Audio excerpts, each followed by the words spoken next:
Voilà, donc pour ceux qui nous ont rejoints, nous avons commencé à parler de la dépendance à l'Immaculée chez Saint Maximilien Kolbe. Dans un premier temps, nous avons parcouru à grandes lignes son expérience spirituelle et les fondements théologiques de sa dépendance à l'Immaculée. Dans cette seconde partie, nous allons aborder, peut-être d'une manière un peu plus concrète, la manière dont se déploie, dont s'est vécu, dont s'est exprimée sa dépendance à l'Immaculée. Je me base pour cela sur ses notes de retraite et ses méditations. Le titre que je donnerai à cette deuxième partie, c'est une des expressions qui revient souvent sous la plume de Maximilien, « Laisse-toi conduire et collabore ». Un beau programme. « Laisse-toi conduire et collabore ». Il serait donc possible, à partir des écrits de Maximilien, du témoignage de ceux qui l'ont côtoyé, de relever la manière dont s'exprimait concrètement sa dépendance envers l'Immaculée. J'ai donc pour ma part effectué un relevé systématique de toutes les mentions explicites qu'il en fait dans ses notes de retraite et ses méditations.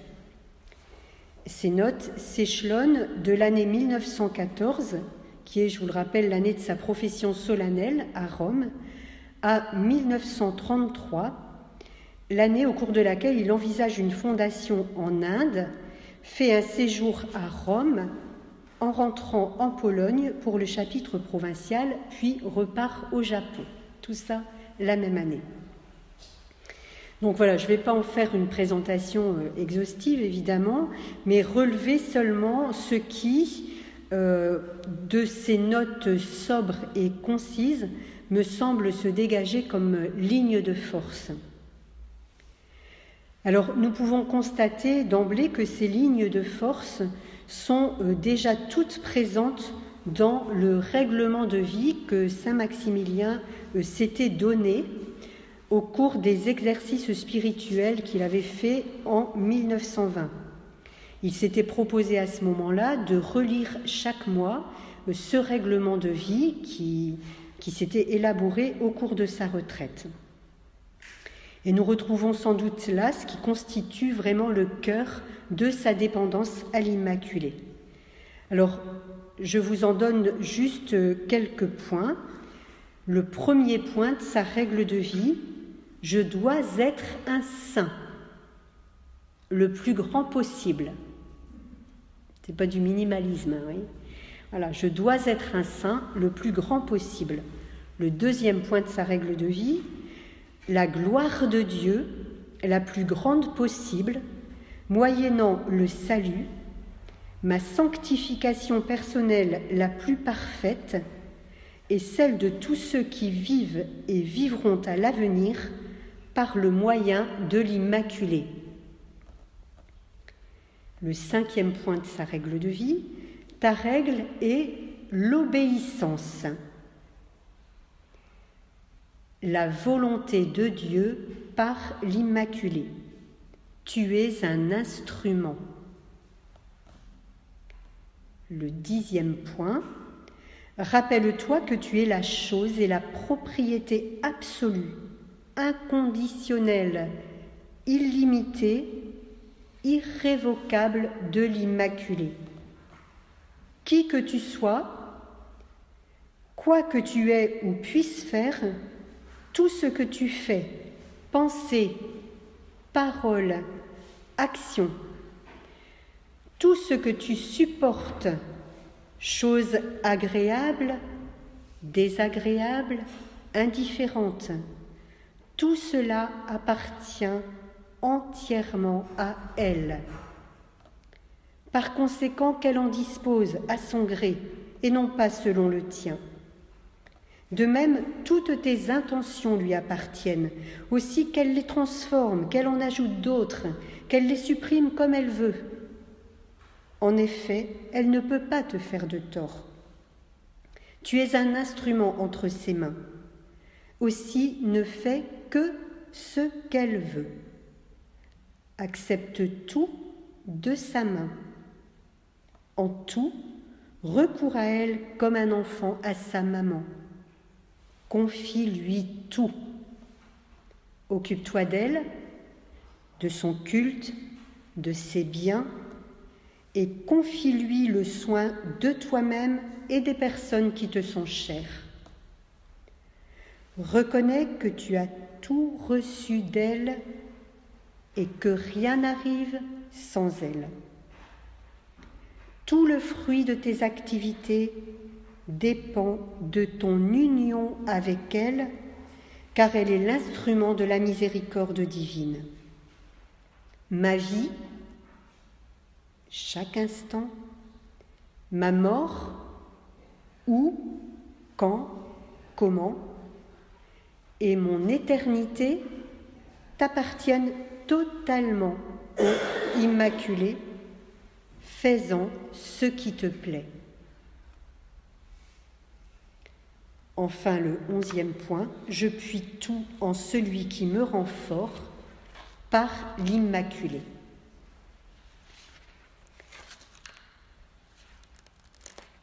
Après cette forme d'introduction, je vais aborder donc plusieurs points, plusieurs expressions concrètes de la dépendance de Maximilien à l'Immaculée. Une première manifestation très concrète, c'est la pratique de l'oraison jaculatoire Marie. C'est-à-dire que constamment, en fait, frère Maximilien appelle Marie, prononce son nom. Le nombre de mentions du seul nom de Marie, sans compter les appellations immaculées, tout au long des notes de notre frère, constitue peut-être l'élément le plus frappant à première lecture.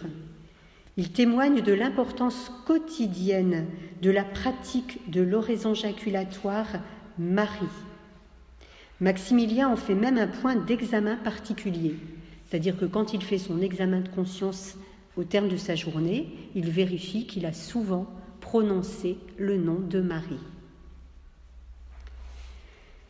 Sobriété de la prière qui exprime le cri du cœur, l'élan simple et unifié vers Marie dont il attend tout et en qui il se confie. Il est en cela le fidèle disciple de saint Louis-Marie Grignon de Montfort qui résume ainsi la dévotion mariale, c'est dans le secret de Marie. Elle consiste à se donner tout entier en qualité d'esclave à Marie et à Jésus par elle. Ensuite, à faire toutes choses avec Marie, en Marie, par Marie et pour Marie. Quelques exemples chez Maximilien. Donc je cite là des phrases très brèves dans ses notes de retraite. Dans toute difficulté, Marie. Combattre avec humilité et une prière confiante, Marie.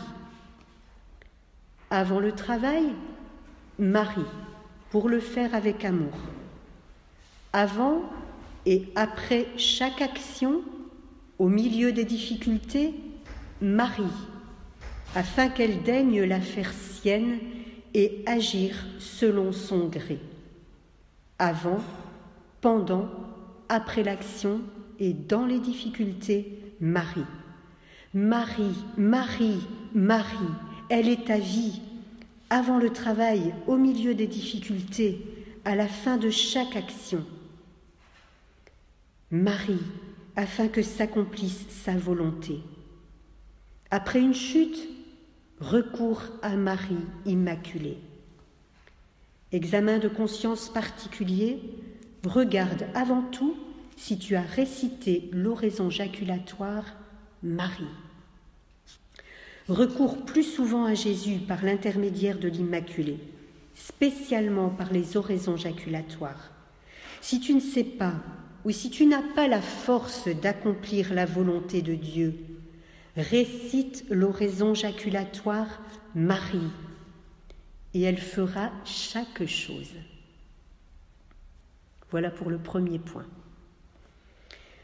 Un autre point très concret aussi, l'attitude intérieure d'abandon confiant qui engendre la sérénité. La dépendance de Maximilien est profondément une attitude intérieure d'abandon confiant qui engendre la sérénité. Les expressions « laisse-toi conduire par l'Immaculée » ou encore « sois calme » reviennent très souvent sous sa plume. Qu'entend-il par se laisser conduire par l'Immaculée ? Eh bien, se laisser conduire requiert d'abord une attitude de recueillement qui est le commencement de la conversion. Le recueillement attire les grâces divines et multiplie les mérites. Le recueillement favorise l'écoute silencieuse et paisible, humble et aimante, l'attention aux inspirations par le moyen desquelles l'Immaculée nous conduit à chaque instant et nous dispose à agir selon elle. Maximilien se sent appelé dans ce recueillement intérieur à se quitter lui-même en quelque sorte pour placer totalement sa confiance en Marie et nullement en lui-même, accueillir pleinement ce qui ne dépend pas de lui et agir sans remettre à plus tard, calmement, même si cela ne lui plaît pas. Laisse-toi conduire avec confiance, avec foi et avec amour.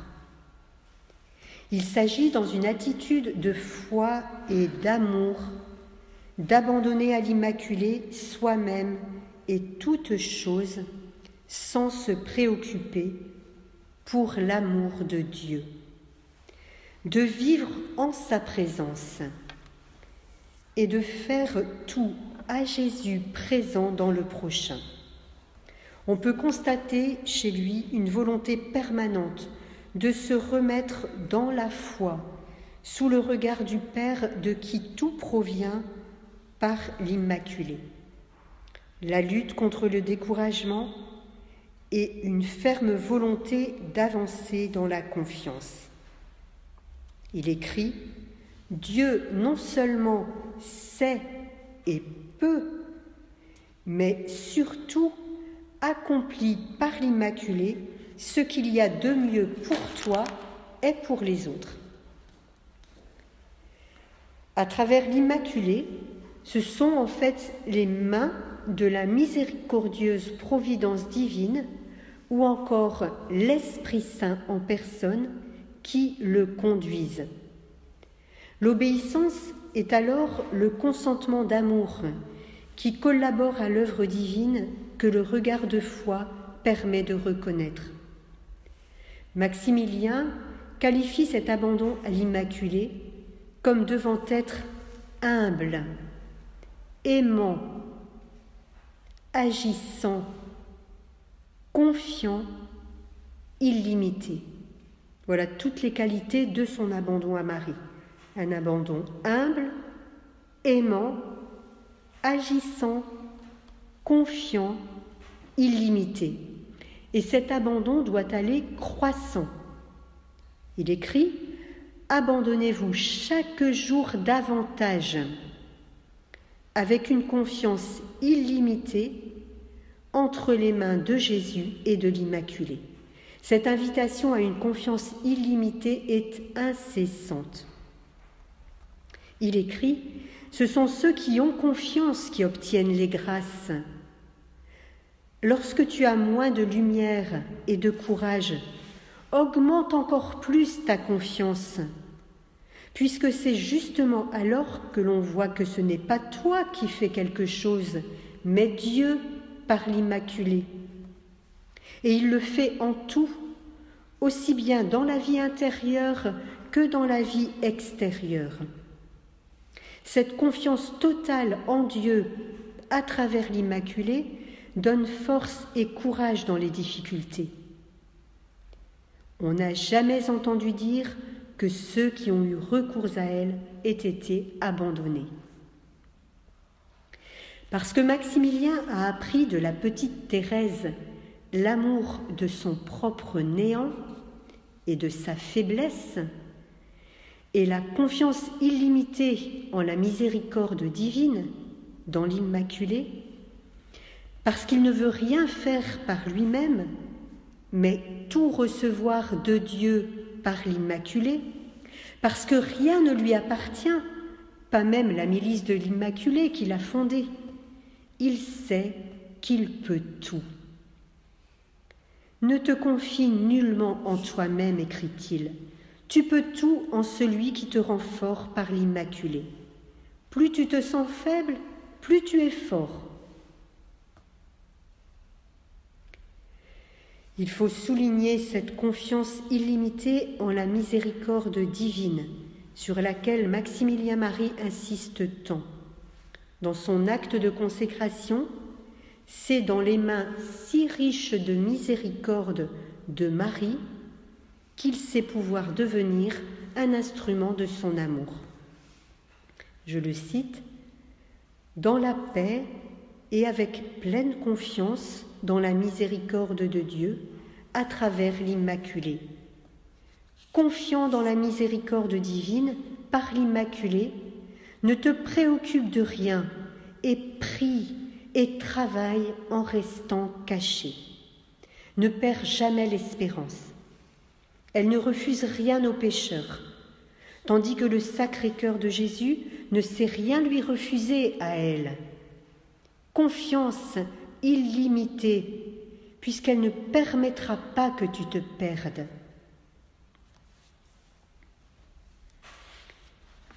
Après cette confiance, cet abandon confiant, un autre point qui exprime donc cette dépendance de Maximilien à l'Immaculée, c'est l'orientation surnaturelle de son intention et la ferme détermination à bien faire chaque chose. L'abandon confiant, nous l'avons vu, est une passivité qui en fait dispose à l'action et fait de Maximilien Marie un instrument, comme l'Immaculée est elle-même un instrument dans le dessein de la miséricorde divine. C'est ainsi qu'il nous faut rapprocher les différents points de son règlement de vie que nous avons lu il y a un instant. Tu es un instrument et tout le fruit de tes activités dépend de ton union avec elle, car elle est l'instrument de la miséricorde divine. Laisse-toi conduire par l'Immaculée et collabore. Abandon et action. Manifeste dans les faits ton amour envers l'Immaculée. Sérénité, activité. Rien par toi-même, mais tu peux tout en celui par qui elle te rend fort.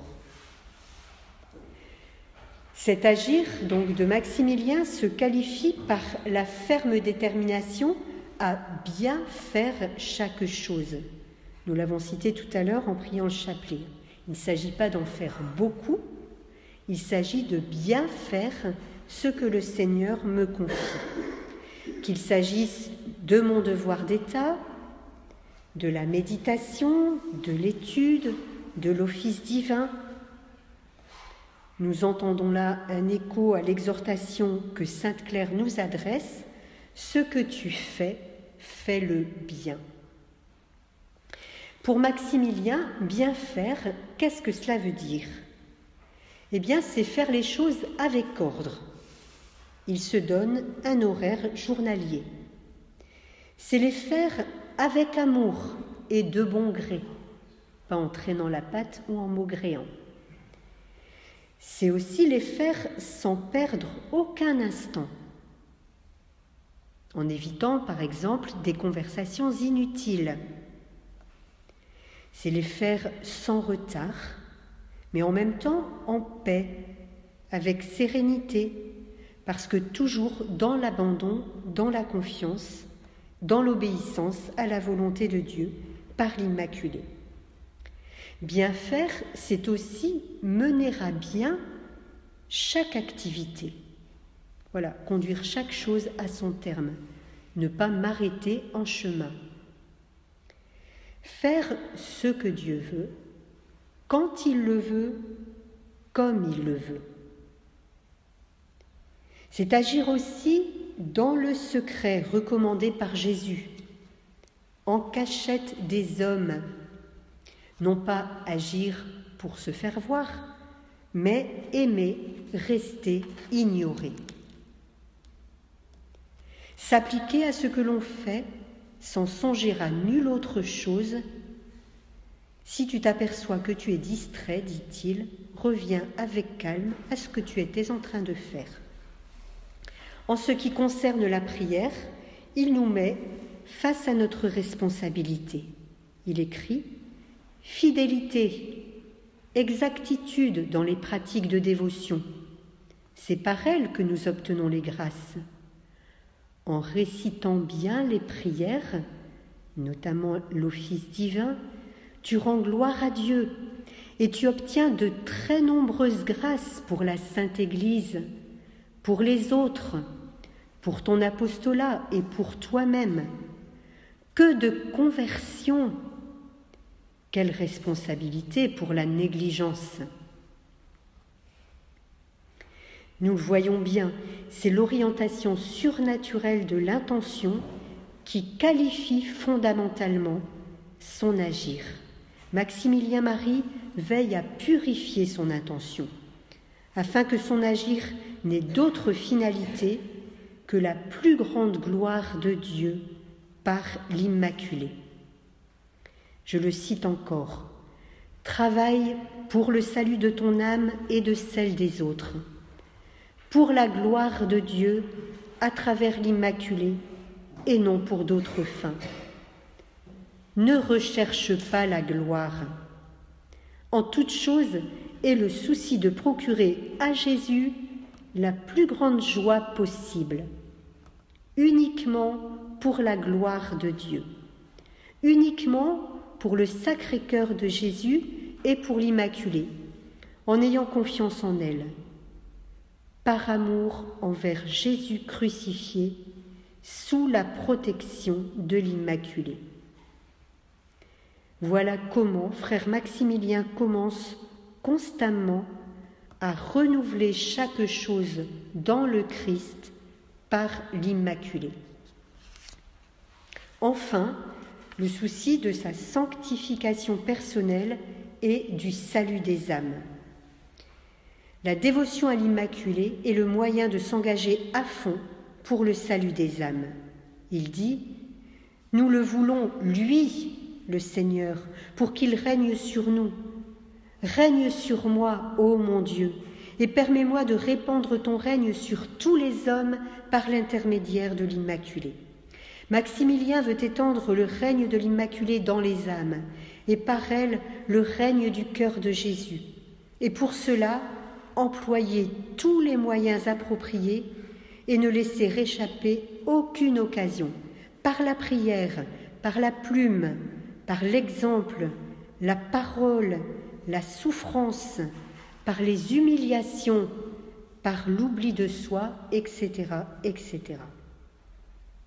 Cet engagement de tout son être pour le salut des âmes, engagement unificateur qui saisit tous les moyens et toutes les occasions, est marqué par l'oubli de soi et l'accueil des souffrances, des humiliations, des contrariétés.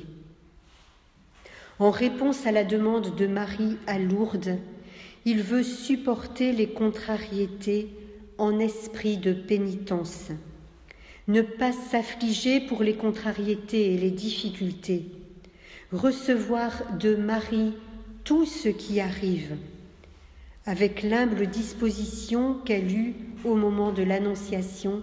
« Me voici, je suis la servante du Seigneur, qu'il me soit fait selon ce que tu as dit. » Comme la Vierge, Maximilien veut accueillir souffrance et humiliation en silence et avec amour, puisque tout vient des mains du Père très bon en passant par celle de l'Immaculée.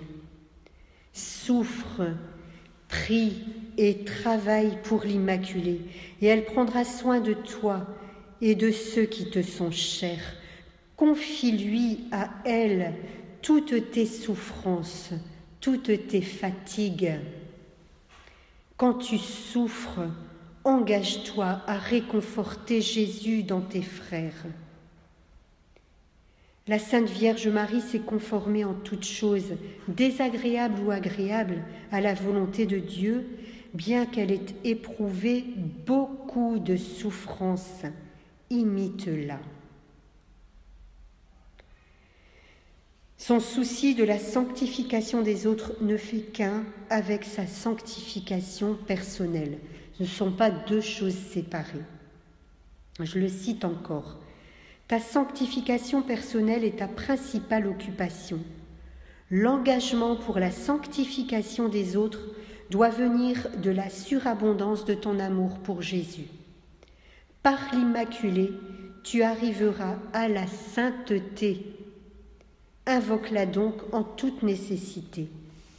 Par elle, tu peux tout en toi-même et pour ce qui concerne les autres, puisqu'elle ne refuse rien aux pécheurs, tandis que Jésus ne lui refuse rien. Voilà, son idéal de vie, la plus grande gloire de Dieu, au moyen du plus grand nombre d'âmes possible. Le moyen de le réaliser, la consécration de tout son être à Dieu par l'Immaculée. Le moyen d'y conduire les autres, le fait de les conduire à elle, Marie. Il écrit « Le meilleur moyen de convertir et de sanctifier les pécheurs et de susciter en eux la dévotion à la très sainte Vierge. » Et il prend en comparaison l'hameçon, l'appât pour les poissons. Efforce-toi d'attirer les autres à travers l'amour envers l'Immaculée. Et c'est parce qu'à l'école de l'Immaculée, Maximilien avait entretenu chaque jour en lui cette humble disposition dont il nous parle, cet idéal de vie et les moyens de l'atteindre. C'est bien pour cela, parce qu'il l'avait entretenu au jour le jour, qu'il s'est trouvé prêt, lorsque l'occasion s'est présentée à lui, de donner toute sa vie pour l'un de ses frères, un homme qu'il ne connaissait pas. Il n'a pas laissé échapper l'occasion qui s'est présentée à lui d'aller jusqu'au bout de l'amour. Je conclus en mettant en évidence ce fruit de la dépendance de Maximilien Marie à l'Immaculée. Il a ainsi manifesté le plus haut fruit de sa dépendance à l'Immaculée, dans ce geste ultime du don de lui-même.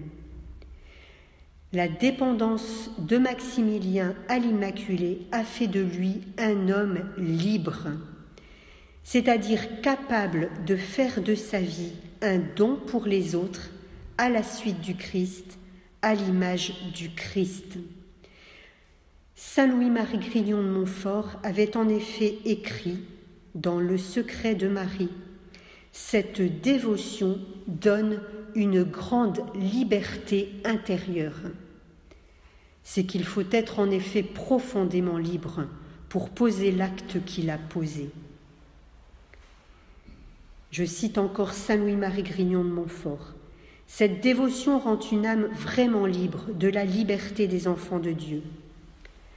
Comme pour l'amour de Marie, on se réduit volontairement en esclavage, cette chère maîtresse, par reconnaissance, élargit et dilate le cœur et fait marcher à pas de géant dans la voie des commandements de Dieu. Dans ses notes et méditations, Maximilien Marie avait souligné que la soumission à la volonté de Dieu par l'Immaculée permet de diriger toutes ses facultés et non d'être dirigé par elle. Il écrit « Sois maître de toi-même et esclave d'amour de l'Immaculée ». Cette liberté intérieure progressivement acquise la conduit au plus grand don. Dans ses mains immaculées, la victoire est certaine, écrivait-il. Maximilien a vaincu l'esclavage de l'égoïsme. Il a remporté la victoire de l'amour, en martyr de la charité, en témoin du plus grand amour dont notre siècle difficile avait tant besoin.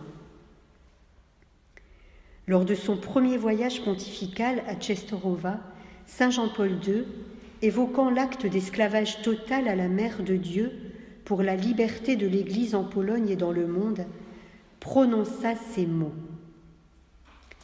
Esclavage contient un paradoxe semblable à celui des paroles de l'Évangile, selon lesquelles il faut perdre sa vie pour la trouver.